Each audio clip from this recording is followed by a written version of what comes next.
Hi everybody, it's Steve Naduna here. I'm doing a little conversation about shoelacing today. I'm trying to figure out why some laces are laced over to under and some laces are laced under to over. What I mean is this: on different brands, on different shoes, they lace them different ways. Examples are like this. They look the same, but they're totally different in how they're laced. And what I mean is this: they always have the lace coming across the top and going under on the very bottom of the shoe.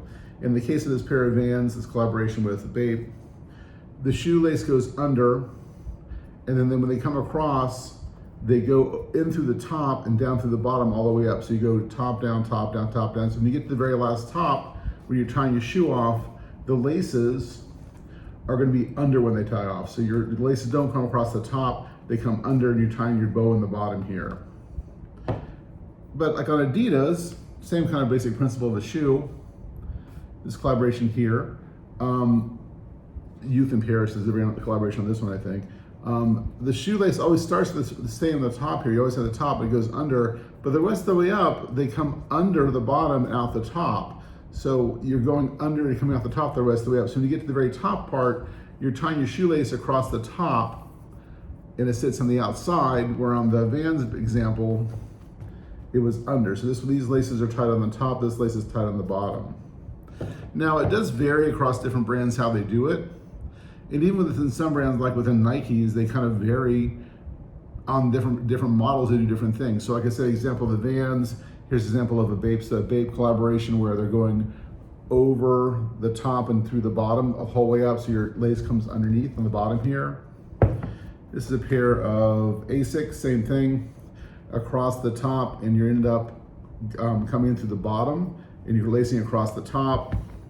A pair of Nikes, this is a collaboration with G-Dragon, same thing, across the top, and you're going in through, this one they're going in through the top and down through the bottom. So this is the way where the lace sits below versus on top on this pair of Nikes here, a little different. But on the G-Dragon pair, when they released the pair, they showed the lace tie off being on the bottom. They laced it backwards. They laced the top part and down, but I couldn't figure out how to do that. You get my foot in there, so I did it the normal way here, but that's a weird example there. On the Saucony here, same thing.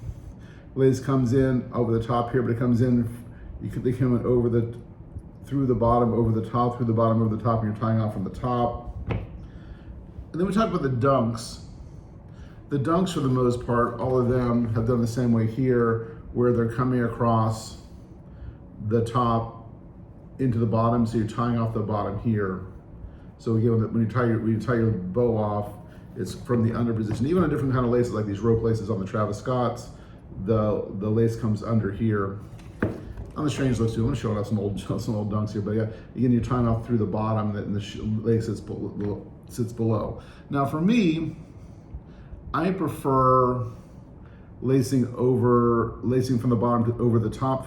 So when I tie it off, I like the tie off being across the top and pulling it this way.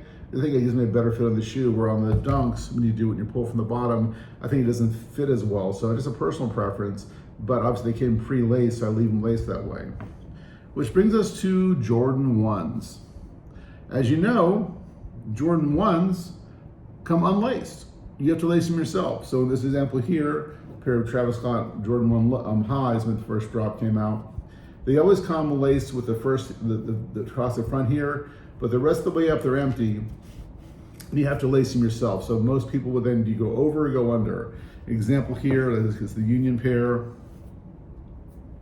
Again, across the top, it comes under the bottom, but then afterwards I've come under to over the whole way up. So on the very top, I'm pulling across the top here. And it makes sense on the highs, particularly how the lace sits. On the lows, same thing as well. On the other Travis Scotts, starts off with across the top, and I've gone under to over all the way up, so we're pulling across the top. Now, what are your preferences when you're lacing the shoe? Do you prefer to have the lace across the top, the tie off, or do you prefer to have the lace across the bottom to pull in? It's just a matter of preference. I don't know the official answer in this. I'm sure some purists will come in the comments and talk about on a Jordan 1, the only way to do it is a certain way. Opinions are opinions that really matter, but I'm just curious what yours is. Do you prefer to pull across the top to under, or under across the top? Do you go over, or do you underlace your shoes? Obviously, there's other alternate lacings you can do. As always, you can lace your shoes. This is the most common way. And I find it interesting that there are two very distinct ways of lacing the shoes, but nobody ever really talks about why or which one they prefer or which is the better way. So let me know your thoughts below and let me know what you think. Again, I'm Notudon, N-O-T-U-D-O-N on Instagram. On YouTube, you can find me under Troll Wrangler, and find me in the streets wearing these shoes. I wear them out. This pair, obviously, I haven't worn yet, but it's because this is my second pair. I wear my first pair, I have that pair already laced up and ready to go. All right, take care. Leave comments. Be sure to like, follow, subscribe, and we'll talk to you next time. Alrighty, bye.